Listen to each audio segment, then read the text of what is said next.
जो है कि उसमें फुटकर में इसके दाम ना बढ़ाए जाएं। लेकिन मैं समझता हूँ उसके बाद 2 दिन में 1 रुपया 60 पैसे बढ़ चुके हैं। हमारे ना चाहने पर भी मजबूरी में इसका इफेक्ट आएगा, जो इफेक्ट पास ऑन होता है कंज्यूमर के ऊपर। और मैं समझता हूँ देश की जब महंगाई बढ़ती है तो जो अर्थव्यवस्था भी है उस पर भी बुरा असर पड़ता है। और ट्रांसपोर्ट को बोला जाता है कि ये रीढ़ की हड्डी है अर्थव्यवस्था की। तो अगर ट्रांसपोर्टेशन में दिक्कत आएगी, मैं समझता हूँ इस पर जरूर ध्यान देना चाहिए।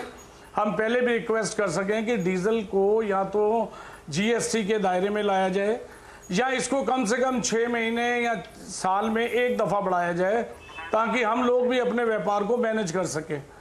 तो मेरी यही अपील है सरकार से कि अभी इसके अंदर जैसे 137 दिन नहीं बढ़ा तो कुछ राहत और लंबी हम चाहिए। ठीक है, हम आपकी जी डिमांड्स अपने पैरों पर खड़ा हो जाता। बिल्कुल डिमांड्स तो यहाँ रहेंगी। सौगत, ये बताइए कि अब एक सरकार के लिए, मतलब एक तरफ उसके लिए ये भी चैलेंज है कि ये अंतर्राष्ट्रीय कीमतें बढ़ रही हैं, उसी में उसका टैक्स का भी एक हिस्सा आता है जब पूरी पेट्रोल डीजल की जो प्राइस तय होती है। दूसरी तरफ उसके लिए ये भी चिंता है कि अगर ये दाम बढ़ेंगे और सारी कमोडिटी महंगी होगी तो जो इन्फ्लेशन की टारगेट है वो बढ़ जाएगी, उसका ग्रोथ पे इंपैक्ट आएगा। तो ये दोनों तरफ से गिरने जैसी बात है। तो कोई सरकार इसको किस ढंग से लेती है? हम कह तो दे कि हम महंगाई बढ़ रही है, लेकिन जब जो बैठा है जिसको ये सब सॉल्यूशन निकालना है, उसके लिए चैलेंजेस कैसे होते हैं?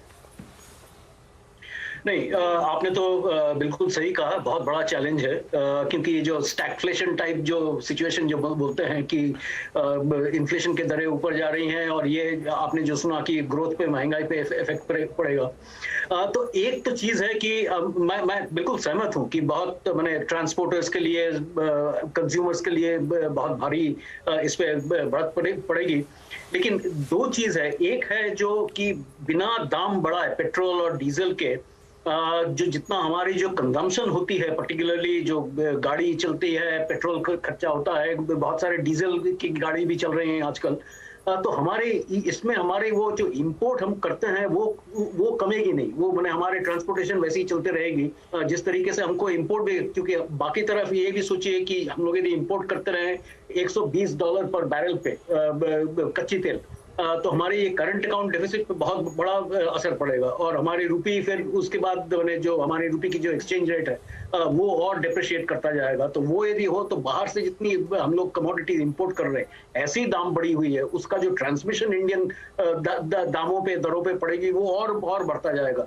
तो मेरा अंदाजा है कि अभी सरकार के पास थोड़ी बहुत एक्साइज टैक्सेस, सेस वगैरह काटने की थोड़ी बहुत चीज है, उनके हाथों में बहुत कुछ नहीं है। क्योंकि दूसरी तरफ देखिए कि जो गरीबों के पास है, सरकार को कुछ टैक्सेस कलेक्ट करके जो उनके रिडिस्ट्रीब्यूशन, सोशल सेफ्टी नेट पे जो सरकार जो खर्चा कर रही है वो करता जाना होगा।